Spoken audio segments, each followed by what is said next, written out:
and felt great about it. His nickname was Chaos, which I didn't like, and changed to Mad Dog.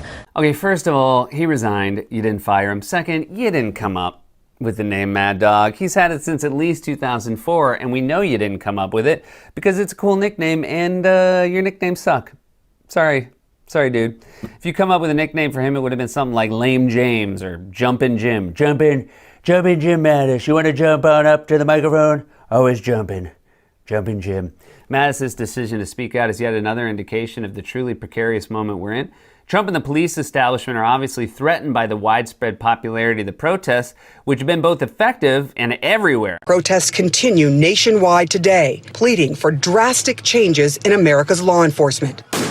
Over the weekend, demonstrations were reported in all 50 states and the District of Columbia. The map is finally all red, but not for the reason Trump wants. His aides probably had to mute the TV to keep him from losing his mind. Look, Mr. President, the election's over and you won all 50 states. Now you can go back into the bunker and stay there for the next 4 years. Okay, but if anyone asks, I'm not hiding in the bunker. I'm just checking to make sure the light switches work, okay? That's all. And the demonstrations have already clearly had results, specifically in swaying public opinion. They're proving that direct mass action in the streets works.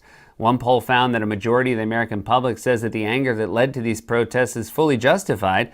And another poll found that 64% of American adults were sympathetic to people who are out protesting right now. A little more than half of rural residents said they were sympathetic to the protesters, while 7 out of 10 suburbanites agreed. Damn, usually the only thing you can get that many suburbanites to agree on is their favorite shopping mall food chain. It's always Auntie Anne's. And if you say Sbarro, just take a long look in the mirror. If you're missing Sbarro right now, just take some styrofoam and melt some string cheese on top of it. And there, boom, there's your Sbarros. Sbarros! That said, I would give anything right now to go to a mall, eat some Sbarro, and browse one of those random kiosks that sell calendars with puppies on them. Oh, you guys, I miss going outside. Even when it's just to go right back inside. The point is, the protests have profoundly swayed public opinion, and this kind of massive, sustained political mobilization represents a direct threat to the unjust system of predatory policing we currently have, which is why the people who benefit from that system are lashing out so aggressively. One after another. We've watched countless videos of local police departments arresting or violently attacking peaceful protesters and reporters lawfully exercising their First Amendment rights. In Fort Lauderdale, for example, an officer was caught on camera shoving a protester to the ground who was peacefully kneeling with her hands up. And now the Miami Herald reports that that officer has been reviewed by Internal Affairs for using force 70